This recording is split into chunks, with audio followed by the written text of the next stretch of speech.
Moving on from doing the stationary cupping of the hamstring and calves, we're now going to start doing the massage side of it. So I'm going to take these cups off. I'm going to leave a couple of the medium-sized ones. I may even, no, we'll leave those for now. The good thing is, obviously, when you're doing your cupping, obviously, if you've got all your cups and all the different sizes inside of you, it's quite easy to interchange sizes as and when you need to, and add more if you feel like you need to as well. So just as we did in the upper back, we're now going to apply the medium, whether it be oil, wax, or whatever it is, lotion that you're using, and you would massage as you would normally. And this is when you're going to start to feel certain areas are tight, and areas in which you're going to want to work. Remember, if when you've started your treatment you find an area is quite sore, that's when the stationary cupping is going to come into play to help loosen those areas off. Okay, so you've worked through and you can feel actually, yeah, there's a bit of tightness just there, and I want to just try and relieve that and get some lymphatic drainage through there, lifting the skin and just helping loosen those areas off. As you can see through normal massage, putting pressure down is quite compressive, whereas obviously with cupping therapy, it's quite the opposite. Okay, so looking at the hamstring, yeah, I'm just going to put one on to start with. I'm just going to start with one pump. Now remember, when we're doing cupping, we need to make sure we start light, especially when moving the cups, because it might feel absolutely fine in some areas, and then all of a sudden you get to one area and it just doesn't want to move. The pressure in the cup is exactly the same, but the area is so tight that pressure is suddenly a lot more than other areas. Okay, so always start with a nice light pressure, gently working through that area as you would with massage. You can go longitudinal, you can go transverse. So I'm just going to pop it there. There we go. So we can come across in more of a transverse way. If it keeps popping off, you might want to go for a smaller one.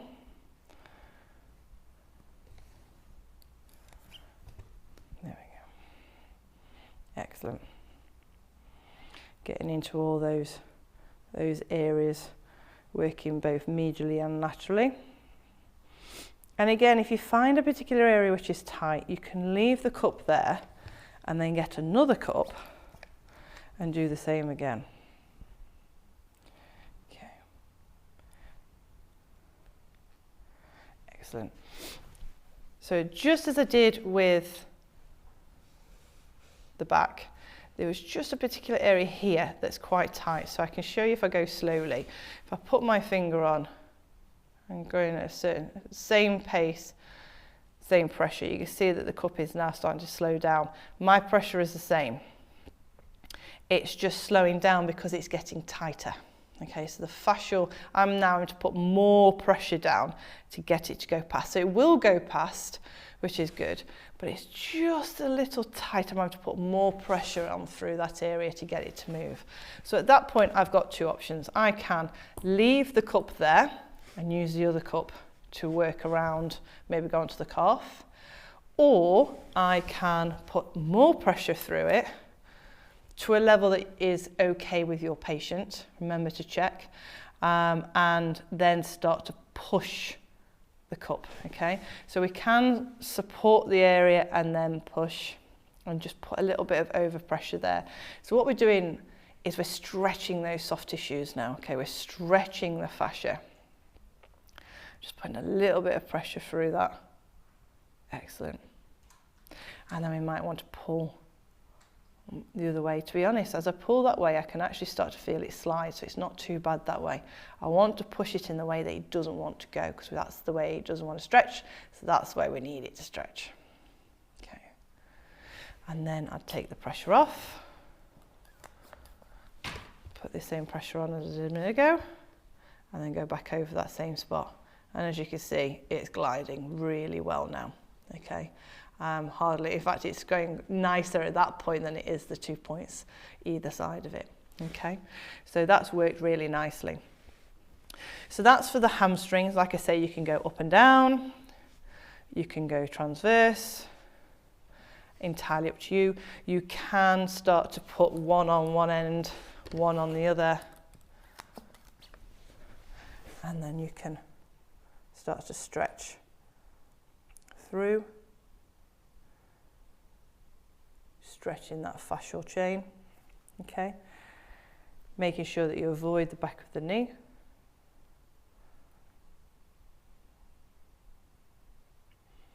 Excellent. Or we can use one in one area as we use the other one.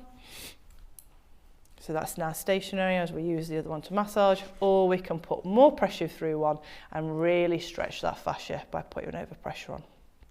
Okay, so we're going to do exactly the same but for the calves. So I'm just going to take those off. I'm going to use a smaller one now. Now this one again, because it's on a smaller area, as we start to move, I might find that I want to use a smaller cup again, but we'll see how we go. We can always change it. I do want to go for as big a cup as I can, but if it keeps popping off, then obviously that's an indication that it is too big. So going longitudinal. There we go. Or we can go transverse. You feel that then? I think we got a little bit of a spot there. Okay. So that's a perfect time. So there's a little bit of something just there. So I'm just going to leave that spot there. And I'm actually going to get a slightly smaller one because I want to be able to work around. But you don't want to, again, just as you wouldn't want to go too big, you don't necessarily want to go too small either. The smaller the cup, it's quite concentrated. So these ones do tend to bring the blood up a little bit more. How's the word? They can just look a little bit more pinker quite quicker, okay? And they can be a little bit more tender. So just be mindful of the really small ones, not to put too much pressure on. And it might be a little bit too much there because it was just feeling, is that feeling a bit tight over that spot there, Laura? Yeah, it's quite tight there. So I'm actually going to leave that one alone because as I was explaining, this one's been on there enough. So I should be okay to start moving this one. As you see, it's just a case of feeling what your patient needs, moving around and just loosening off all those tight spots that you find.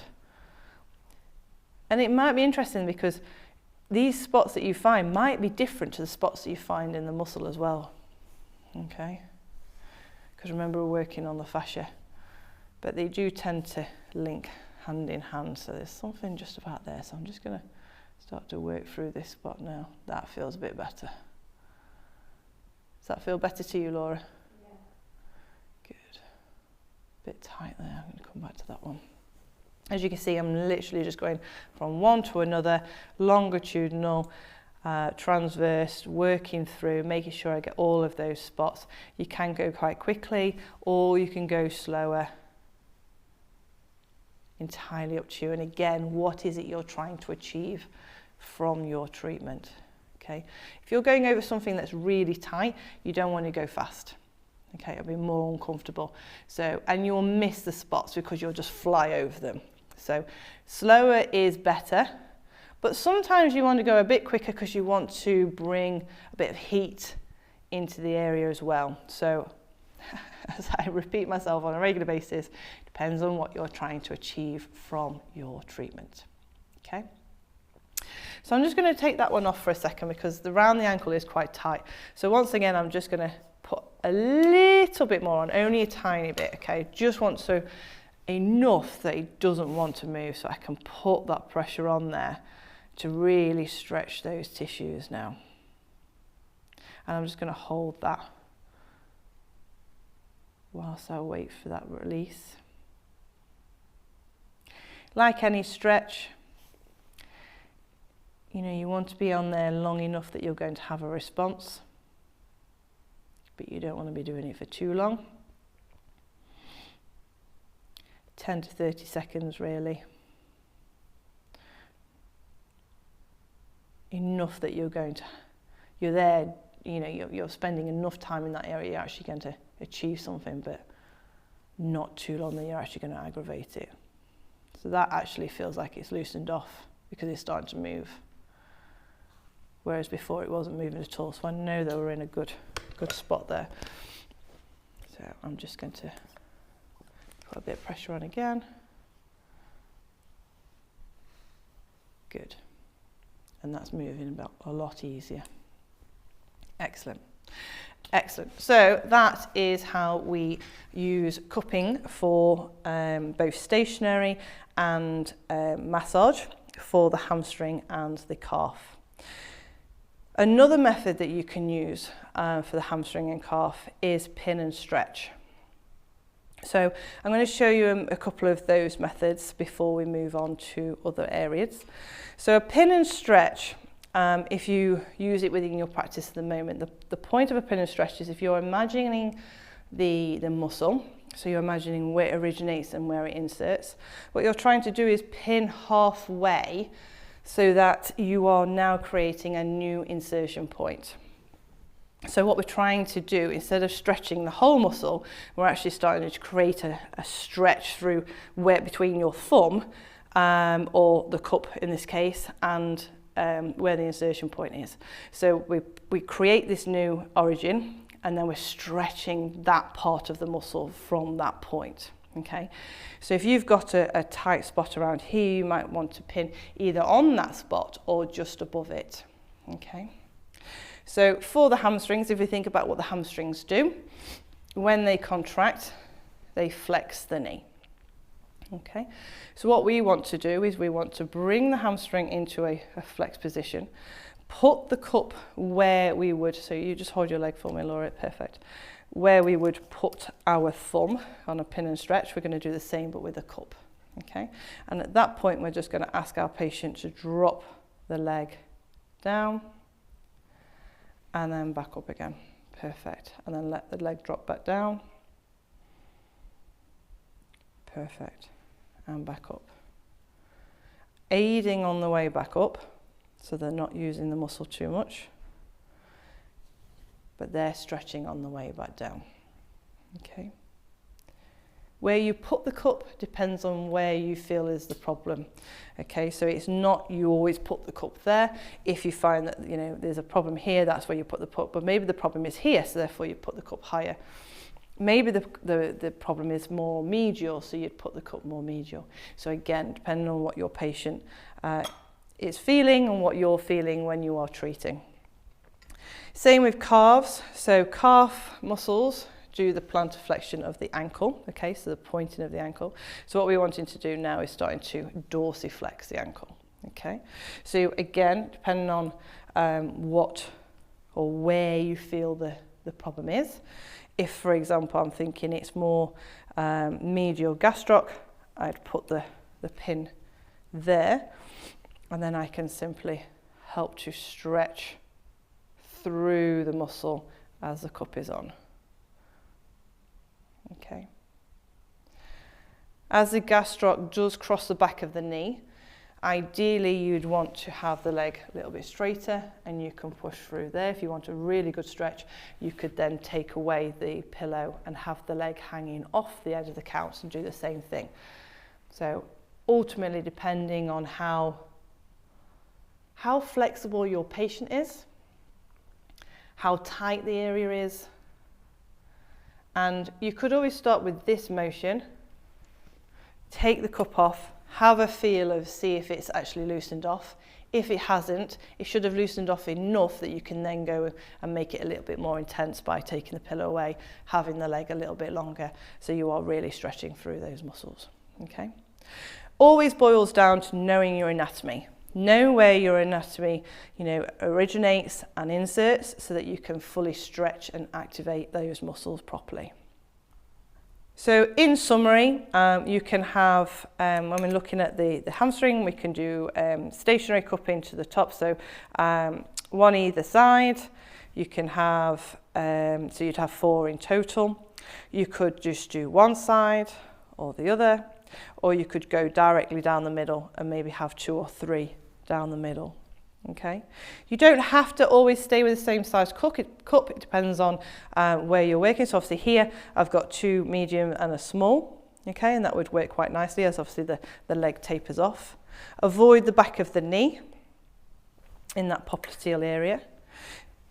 Cupping, stationary cupping to the calf, exactly the same. We can either go down the middle or you can go either side, just on one side, both sides, entirely up to you, depending on where your patient needs it. Massage, when we're massaging with the cups, so when we're gliding, we're going to go longitudinal, or you can go transverse, or a mixture of both. If you find a particular spot that is tight, you can leave the cup in that area and then use another cup to continue the treatment. Once you find another spot, you might leave it there and then start to move that cup. Okay. You can put 2 cups on and work fascially, so you'd work along those fascial lines, slowly pulling apart. If you find a particular spot, you might put more pressure on than normal, just so it doesn't move, so that you can then overpressure and start to push against that fascial tightness and really feel that stretch. Then when you take that pressure off, go back over it, it should have released down. Exactly the same, but on the calf. So again, longitudinal, transverse. You can do the fascial release, find one spot, overpressure and push against to stretch the fascia. Okay. We showed you a pin and stretch, so depending on where you find that particular tightness, thinking about what the hamstring does. Obviously the hamstring bends the knee, so flexion of the knee, so we want to then obviously go through extension. Okay, so you'd find the spot where you'd want to put the cup, either on the particular spot or just slightly above, and then you would aid the leg up and let them take the leg down. Okay, you want to do that a handful of times, 5 to 8. Okay, you may not even need that many. It depends on, again, what you're working on, how you feel, how tight is it? Do you feel like it's going to need a few more activations than normal? Whatever you would do normally with your pin and stretch in your own practice is exactly the same with the cup. And the same with the calf. So find the spot that you would work on, whether it's medial, lateral, in the middle, kind of soleus, and again we're working through. Think about those origin insertions. So obviously as I bend the knee, I am now taking a bit of slack off the gastroc, but I'm still going to be stretching as I dorsiflex the ankle. But if it's not as much as you need, simply lowering the leg is now taking the gastroc into more of a stretch and then dorsiflex from there. So at that point you may need to move the pillow or ask your patient to drop their leg off the end of the couch. Obviously if you're doing the soleus doesn't cross the back of the knee, so in this position is fine, and you can just work through at that point, working with the dorsiflexion of the ankle. Fabulous.